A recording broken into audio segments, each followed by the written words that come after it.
Hey guys, welcome back to the Celtic Scotsman. We're up the hill again, as you can see, the same as we were up here when we did the Zodiac Mackley Challenge. It's a bit busy today, actually. There's quite a few people around. A couple of old guys just getting a bit drunk on the old soju down there, pretending that they're drinking bottles of water, but it was clearly green bottles, yeah.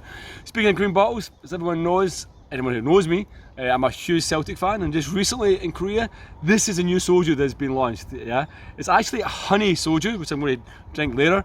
But as you can see with the green and white hoops, it looks like a Celtic strip. So for me, I'm going to call this Celtic Soju.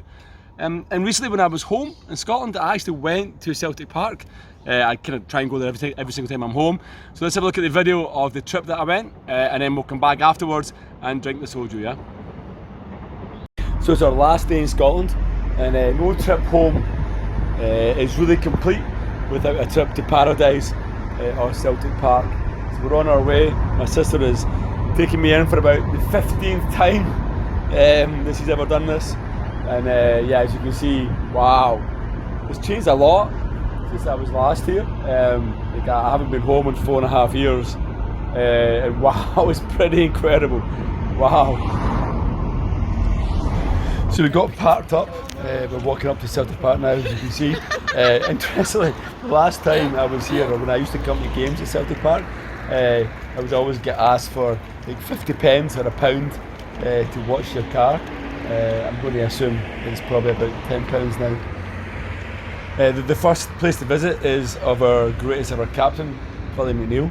Interesting enough, my dad actually went to school with Billy McNeil. They were actually quite good friends when they were at school together.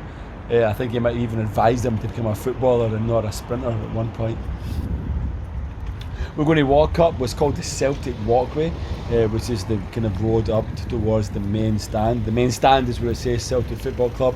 That star you can see is for our European Cup we won in 1967. I used to have a season ticket in the main stand before I went to Korea. Statue at the front of the main stand is a brother Walfred, who's a guy who actually formed the Celtic Football Club. He famously said a football club will be formed for the maintenance of dinner tables for the children and unemployed. On the side of the main stand is the statue of Jock Stein, who was the Celtic manager when he won the 1967 European Cup, the first British team to ever actually win the European Cup. And last but not least is Jimmy Johnson, or Jinky as he was known.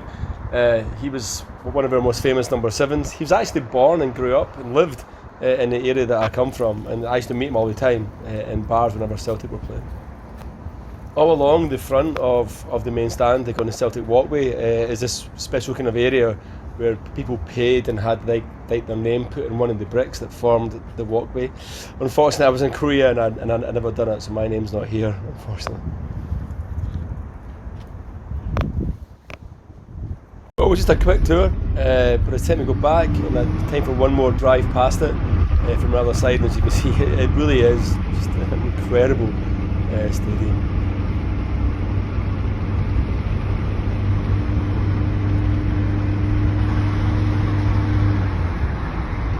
You can see why we call it Paradise, right?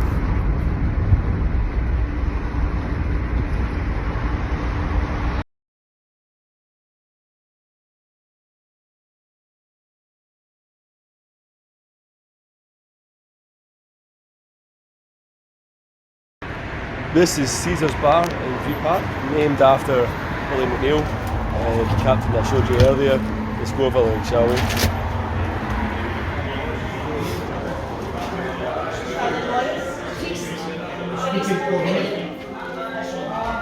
Good.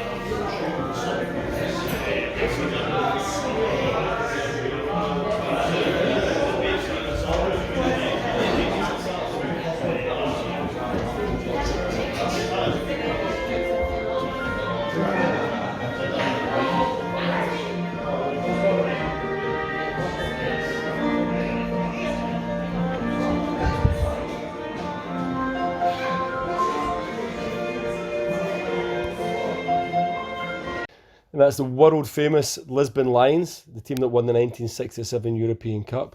And one of the most amazing facts about that team is that every single one of the players was born within like 20 minutes or something of Celtic Park.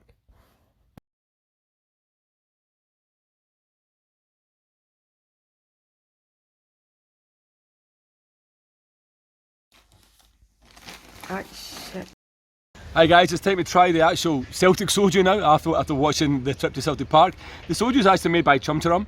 It is, as I said, it is honey soju. I don't know if you can really see these little dots here, but apparently these dotted lines are supposed to represent like a honeybee, kind of like flying around. Yeah, it's also on the lid as well. I actually read someone did a review of this on Instagram, and they said it tastes like somek. Somek is soju plus beer. Koreans have a habit of kind of putting things together. It can maybe two words take together. You have like chimek, which is chicken and beer, mek being mekju. So somek is like soju beer, yeah.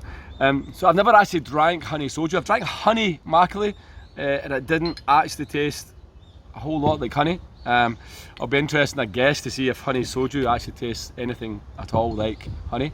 Let's have a look. And yes, guys, before you start thinking, yeah, I brought my own shot glass up a mountain. Yeah, committed, sad, one of the two.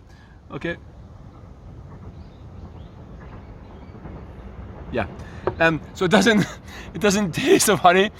Doesn't taste of a whole lot, must admit. Doesn't, kind of quite unremarkable. It doesn't really taste of anything. I guess it's probably tastes better than normal soju. Like, I mean, generally, unless you drink Halasan, like normal soju is pretty awful, to be honest. Which is why they put it in beer, I guess, right? But yeah, I don't really know. It's not anything I would particularly recommend. It's not bad. It's not terrible. If you find it in a restaurant, it's probably better than a normal bottle of Chamiso or Chumcharam. Anyway, guys, you see it's a little bit different colour as well, I guess. It's a little bit honey coloured. Hey guys, anyway, hope you enjoyed the video. As always, clicking the like button and the subscribe. Maybe I've drank too many of these already. Gombe, Slanjava. See you soon.